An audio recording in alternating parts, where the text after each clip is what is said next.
Na zahtev nekoliko slušalaca ovog kanala i moju veliku radost nastavljam sa čitanjem predavanja Nevilla Goddarda. Neville Goddard, istina koja oslobađa.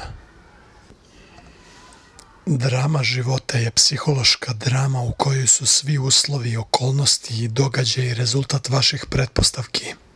Budući da je vaš život određen pretpostavkama koje imate, primorani ste da shvatite da ste ili rob ili gospodar svojih pretpostavki. Ključ ka nesanjanoj slobodi i sreći je u tome da postanete gospodar svojih pretpostavki. Ovu vlast možete uspostaviti promišljenom, svesnom kontrolom svoje imaginacije. Svoje pretpostavke određujete na sljedeći način. Formirajte mentalnu sliku, prikaz željenog stanja, odnosno osobe koje želite da budete. Usmerite svoju pažnju na osjećanje da već jeste ta osoba. Prvo vizualizujte sliku u svojoj svesti. Potom osjetite da ste u tom stanju kao da je zaista izgradilo svet koji vas okružuje. Putem vaše imaginacije ono što je bila puka mentalna slika pretvara se u naizgled objektivnu stvarnost. Velika tajna leži u kontrolisanoj imaginaciji i istrajnoj pažnji, čvrsto i neprekidno usmerenoj na željeni cilj. Ne možemo prenaglasiti da time što kreirate ideal unutar svoje umne sfere, time što pretpostavljate da već jeste taj ideal, vi se sa njim poistovećujete i time sebe transformišete u njega. Misleći iz ideala, umjesto da mislite o idealu. Sva stanja postoje kao puke mogućnosti sve dok mislimo o njima, ali kao neodoljivo stvarna kada mislimo iz njih. Ovo su drevni učitelji nazivali podvrgavanje Božjoj volji ili boravljenje u Gospodu. I jedini pravi test boravljenja u Gospodu je to što svi koji u njemu borave neizbežno bivaju transformisani u ono u čemu borave. Razmišljanje iz stanja ispunjene želje. Postajete nešto u skladu sa svojom usmerenom voljom, a vaša usmerena volja je vaša koncepcija o sebi i sve na što pristajete i prihvatate kao tačno. Vi, zauzimajući osjećanje ispunjene želje i istrajavajući u njemu, primate rezultat tog stanja. Ako ne zauzmete osjećanje ispunjene želje, bit ćete vazda oslobođeni i rezultata.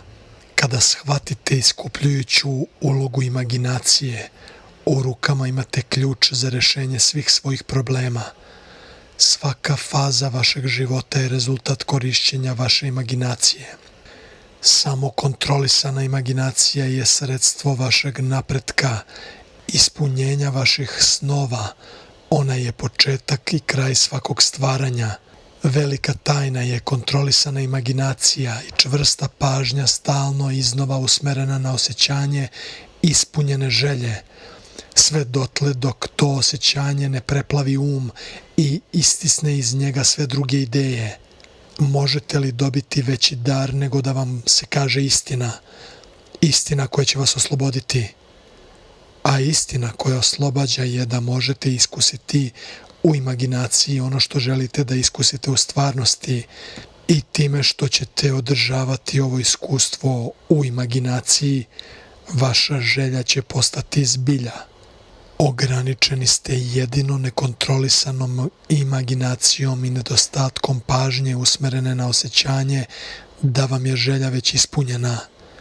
Kada imaginacija nije pod kontrolom i pažnja nije usmerena na osjećanje ispunjene želje, nikakva molitva ili bogobojažljivost ili prizivanje Boga neće uroditi plodom.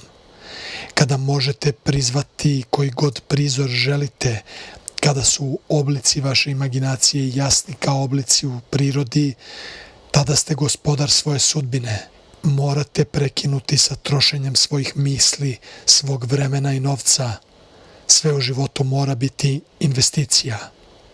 Vizije lepote i sjaja, oblici davno nestalog roda, zvuci i lica i glasi, iz četvrte dimenzije prostranog svoda i univerzumom beskonačnim putuju naše misli nošene od blještavila svoga Jedni to zovu imaginacija, a drugi zovu Bog. Neville je posle ovoga napisao i datum 12. april 1953. u svojoj sledećoj knjizi Probuđena imaginacija 1954. napisaće: ujutru 12. aprila 1953. godine moju suprugu je probudio vrlo autoritativan glas koji je u njoj govorio: moraš prestati sa trošenjem svojih misli, vremena i novca. Sve u životu mora biti investicija. Trošiti znači ćerdati, arčiti, prosipati bez koristi. Investirati znači uložiti u svrhu iz koje se očekuje sticanje dobitka.